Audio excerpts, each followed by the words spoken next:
ओम शांति। Good morning प्यारे मीठे भाइयों बहनों और प्यारे प्यारे मीठे मीठे बच्चों को गुड मॉर्निंग। ओम शांति। सबको बोल दो ओम शांति। Good morning.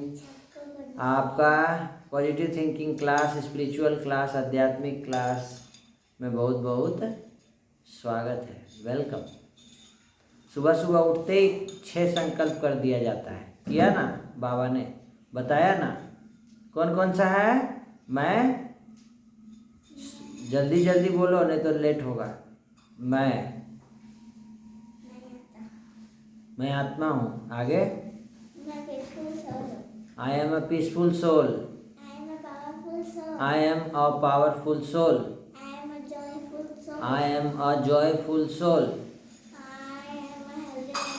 I am a healthy wealthy soul, I am a successful soul, happiest soul. ये सब आपने अपने आप को कहना है सुबह सुबह उठते ही। हाँ, तो आज है फ्राइडे, शुक्रवार। सबको शुक्रिया करने का दिन है। बाबा का शुक्रिया, थैंक यू। थैंक यू 5 तत्व, थैंक यू ये 206 हड्डी बॉडी जो खड़ा है ढांचा। अब इसमें एक भी हड्डी टूट जाए तो क्या होगा? तो घर में हमारी नानी जी का भी यही हुआ है, हड्डी ब्रेक हुआ है, हिप रिप्लेसमेंट का ऑपरेशन डॉक्टर बोल दिया है, तो वो एडमिट है और कल ही एडमिट हुई हैं। ऑपरेशन होने वाला है उनका हिप रिप्लेसमेंट का। तो कल की मुरली का रिवीजन कर लेते हैं जल्दी से। कल की मुरली में 2 शब्द क्या बोले थे बाबा? शांति और कल बाबा ने हम बच्चों को शांति और अशांति ने कहा। बाबा ने शांति की दुनिया कहाँ है? शांति धाम कहाँ है? परम धाम है। परम धाम में शांति धाम, शांति के सागर कौन है? बाबा हैं। वो हमको शांति की दुनिया में ले जाने। अशांति कौन पैदा कर रहा है? अशांति की दुनिया जो है अब चल रही है। अब भगवान आके फिर से शांति की दुनिया स्थापित कर रहे हैं। अशांति का कारण क्या है? क्यों लोग अशांति करते हैं?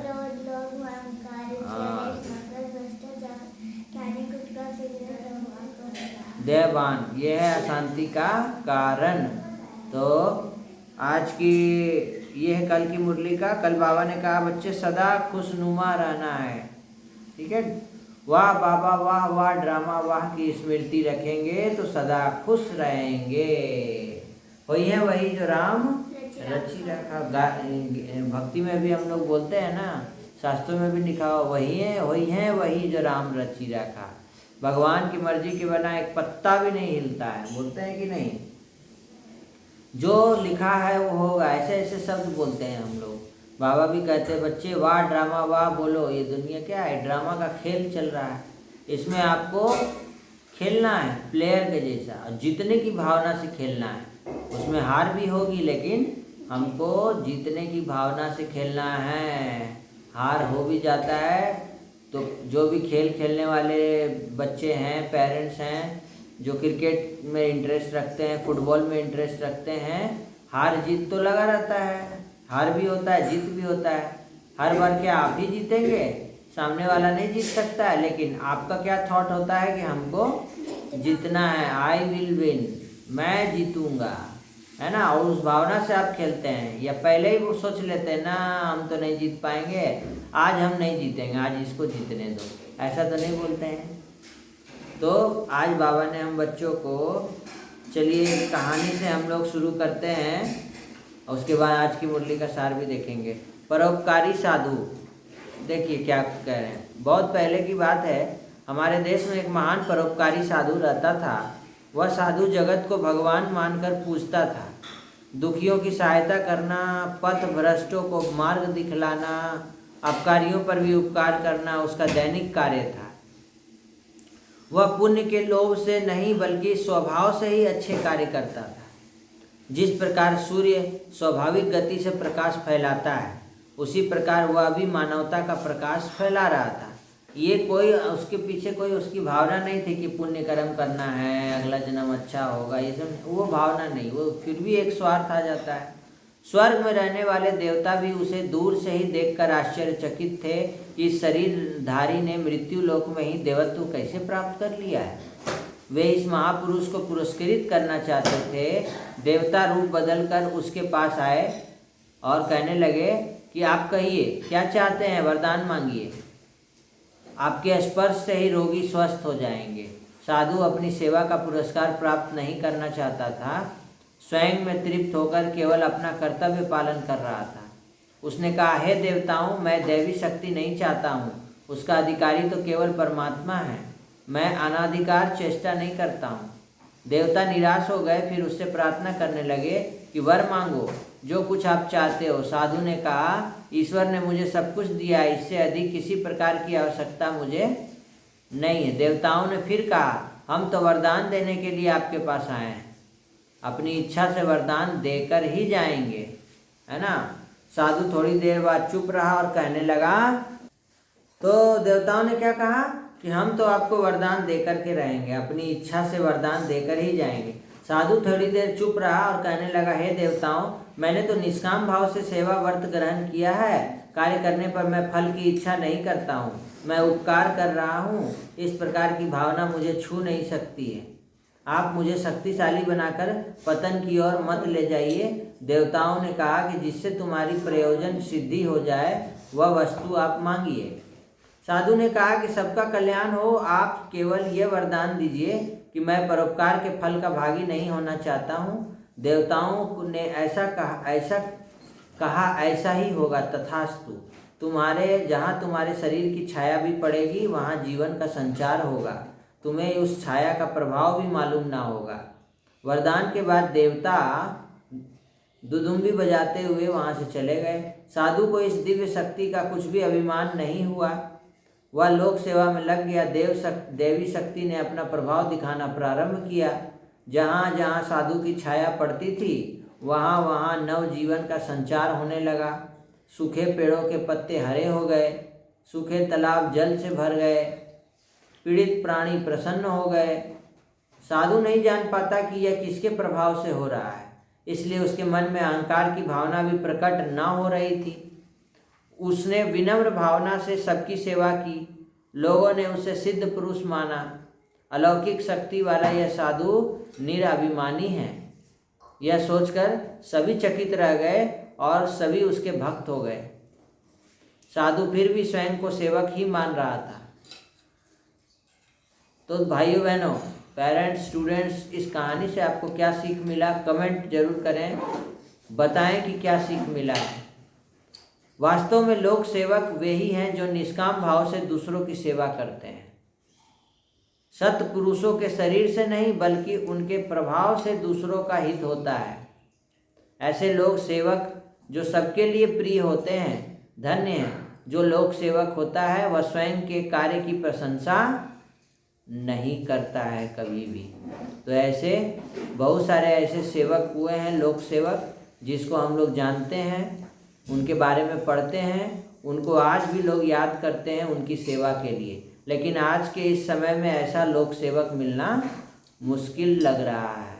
किसको हम कहें ऐसा लोक सेवक जो कोई भावना ही नहीं। आज ये कहानी में आपने देखा कि साधु जी को कोई ऐसी भावना ही नहीं थी, अंदर में फल की चिंता ही नहीं थी, वो एकदम निस्वार्थ और निष्काम भाव से सेवा कर रहा था।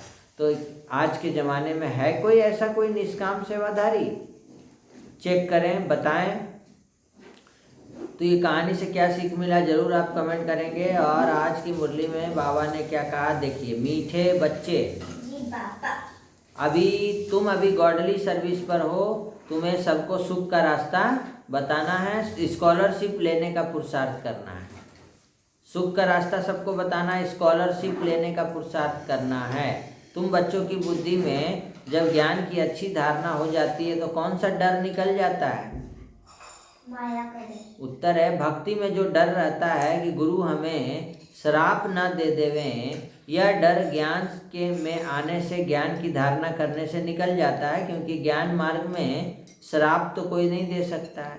रावण श्राप देता है, बाबा क्या देते हैं? वर्षा देते हैं। रिद्धि सिद्धि सीखने वाले ऐसा तंग करने का, दुख देने का काम करते हैं। ज्ञान में तो तुम बच्चे सबको सुख पहुंचाते हो, है ना। आजकल किसी के तन में भावना नहीं है कि किसी को सुख मिले।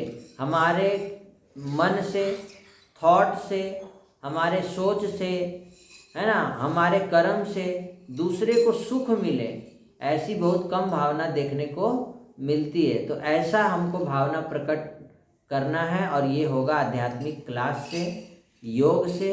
जब हम रोज़ मेडिटेशन करेंगे, योग अभ्यास करेंगे, अपने जीवन को थोड़ा ऊंचाइयों पर ले जाएंगे, वो आध्यात्मिक ज्ञान से, है ना, योग अभ्यास से, राजयोग का अभ्यास करेंगे, मन को चंगा रखेंगे, तभी ऐसा पॉसिबल है।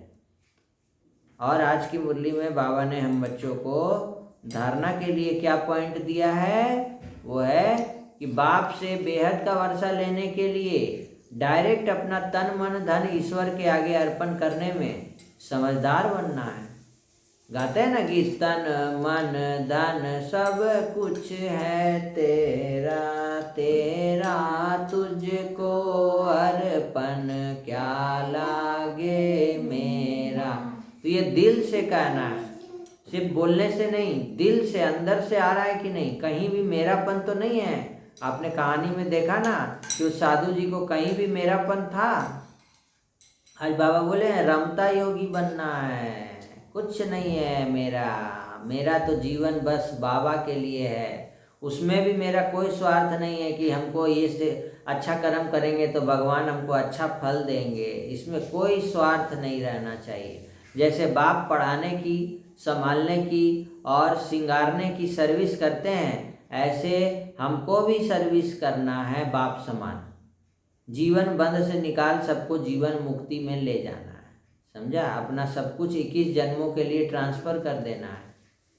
वरदान बाबा दिए कि ज्ञान कलश धारण कर प्यासों की प्यास बुझाने वाली अमृत कलशधारी भव। क्या बोले, हमको क्या बनना है, अमृत कलशधारी बनना है। और बाबा ने कहा एडजस्ट होने की कला को लक्ष्य बना लो तो सहज संपूर्ण बन जाएंगे, समझा। अव्यक्ति चाह रहे हैं शरीरी बनने के लिए समेटने की शक्ति को। आज बाबा हम लोगों को कौन कौन सा शक्ति दिए, देखो। एक तो एडजस्ट करने का शक्ति दिए कि ज्ञान को अपने अंदर समा लेना। देखिए गंगा जी जब आ रही थी तो शंकर जी ने क्या किया, अपने पूरी जटाओं में गंगा जी को समा लिया। वैसे हमको भी ज्ञान के सागर शिव बाबा से जो ज्ञान हम लोग को मिल रहा है, वो हमको पूरे अपने मन में, अपने बुद्धि में उसको समा लेना है और एक एक दिनचर्या का पालन करना है। अशरीरी बनने का अभ्यास करना है। यही अंत समय में हमको काम। अशरीरी मतलब क्या होता है, सोल कॉन्शसनेस बनना है। सोल की भावना रखनी है, मैं एक आत्मा हूँ और निस्वार्थ, है ना। जैसे ही आत्मा देखते हैं ना तो परमात्मा की याद आती है और परमात्मा के जैसा, भगवान के जैसा हम लोग बनने लगते हैं। हमारे कर्मों में सुधार आने लगता है। विस्मृति जैसे ही होती है कि हम आत्मा नहीं शरीर हैं, तो चारों तरफ जो है वही फैल जाता है वाइब्रेशन।